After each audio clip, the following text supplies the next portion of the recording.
अस्सलाम वालेकुम दोस्तों, मैं हूं मोहम्मद मुबशर और आप देख रहे हैं M Mubashar lecture. Overload relay है, ये कैसे काम करती है और हम इसको किस मकसद के लिए इस्तेमाल करते हैं और इसका जो वर्किंग है वो क्या है। ये हमारे पास एक ओवरलोड रिले है। पहले मैं आपको इसका काम बता दूं कि हम इसको क्यों इस्तेमाल करते हैं। इसको हम मोटरों की जो प्रोटेक्शन है उसके लिए इस्तेमाल करते हैं, यानी कि अगर मोटर में कोई प्रॉब्लम हो या उसकी सप्लाई का प्रॉब्लम हो या उसके बैरिंग का प्रॉब्लम हो, कोई भी प्रॉब्लम हो, तो उसमें ये जो हमारी ओवरलोड रिले है ये उसी टाइम मोटर को ऑफ़ करवा दे। तो किसी भी प्रॉब्लम की सूरत में उसको मोटर को ट्रिप करवाने के लिए हम इसको इस्तेमाल करते हैं।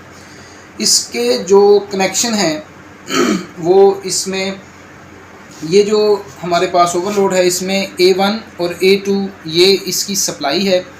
इधर हम 220 वोल्ट सप्लाई देंगे और ये जो पॉइंट हैं 95 और 98, इधर हम ये जो इसके क्लोज कॉन्टैक्ट्स हैं, इधर हम जो फेज़ है इधर से A2 से लेकर 95 पे और इधर से 98 से गुजार के हम जो है वो पुश बटन को देंगे। और जब ये वर्किंग करेगी, जैसे ही इसका लोड ज़्यादा होगा, मोटर का लोड ज़्यादा होगा, तो ये वाले जो पॉइंट हैं ये ओपन हो जाएंगे और ये जो ट्रिप कर जाएगी और हमारी जो सप्लाई है इसको कट ऑफ करा देगी। और इसी तरह इसकी ये 3 सेटिंग्स हैं, जैसा कि ये वाली जो इसकी सेटिंग है ये लोड की सेटिंग है। ये 0.5 से 6 एम्पेयर तक इसकी सेटिंग है, यानी कि ये 0.5 से 6 एम्पेयर वाली जो मोटरें हैं जो 6 एम्पेयर तक लोड ले रही हैं उधर हम इस्तेमाल कर सकते हैं। यानी कि अगर मोटर का लोड 5 एम्पेयर है तो हम इसको 5 एम्पेयर पर सेट कर सकते हैं।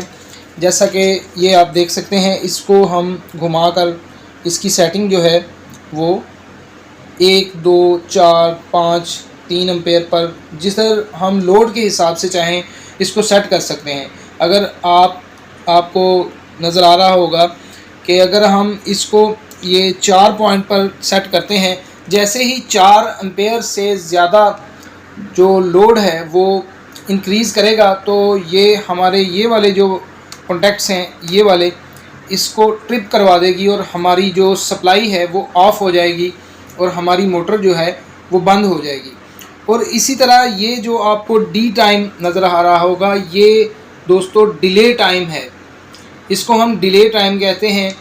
ये कितनी देर, यानी कि हमने 4 एम्पेयर पर इसको सेट कर दिया है और कितनी देर बाद ये इसको ट्रिप करवाएगा, यानी कि इजाफी जो करंट है वो इसमें से कितनी देर गुजरेगा, इसको हम सेटिंग करके इसको चेंज कर सकते हैं। ये देखें, ये 1 से लेकर जो 30 सेकंड्स हैं वो हम इसको 5 सेकंड पर, 1 सेकंड पर, 10 सेकंड पर जो है वो इसको सेट कर सकते हैं। दोस्तों ये वाला जो है इसका ऑपरेटिंग टाइम है, इस तरह ये इसकी आप सेटिंग कर सकते हैं। इसको 1 सेकंड से लेकर आप 10 सेकंड तक इसको सेट कर सकते हैं।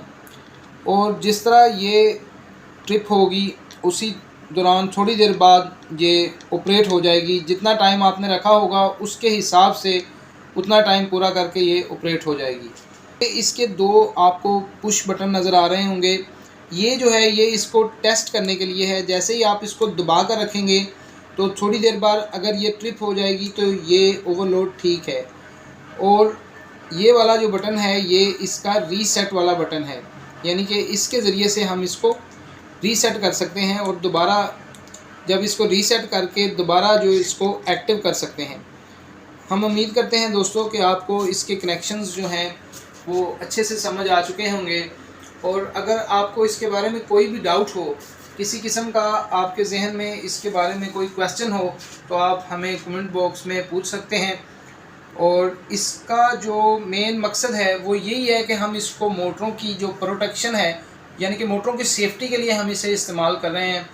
और इसको हम इलेक्ट्रॉनिक्स ओवरलोड भी बोलते हैं। ये मुख्तलिफ रेटिंग में होती हैं। ये हमारे पास जो है ये 0.5 से 6 एम्पेयर तक इसकी रेटिंग है।